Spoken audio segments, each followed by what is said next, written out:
I think the one place where the greatest consternation would be caused in the short term for admission, having nothing to do with the merit and preparedness of the country to come in, would be to admit the Baltic states now in terms of NATO-Russian, U.S.-Russian relations. And if there was ever anything that was going to tip the balance, were it to be tipped in terms of a vigorous and hostile reaction, I don't mean military, in Russia, it would be that. So the way I look at the calculus here is... But I actually think that what's going on here is that the West is leading Ukraine down the primrose path.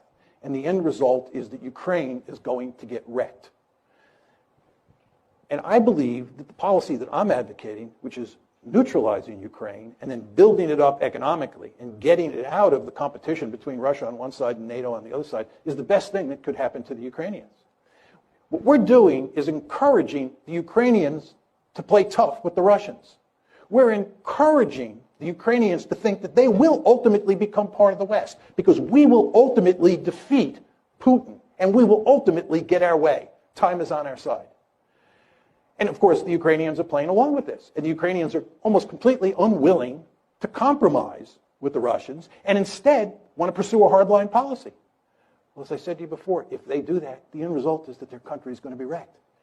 And what we're doing is, in effect, encouraging that outcome. I think it would make much more sense for us to work to create a neutral Ukraine. It would be in our interest to bury this crisis as quickly as possible. It certainly would be in Russia's interest to do so. And most importantly, it would be in Ukraine's interest to put an end to the crisis. Thank you. Well, and I have argued that when you invade a sovereign nation, that is a war crime.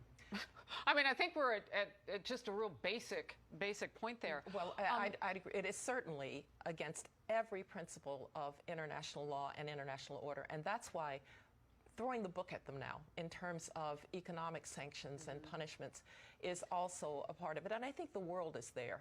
Certainly NATO is there. He's managed to unite NATO in ways that I didn't think I would ever see again after the end of the Cold War. Really? Yeah.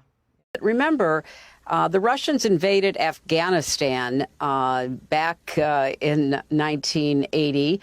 And although no country went in, they certainly had a lot of countries supplying arms and advice and even some advisors to those who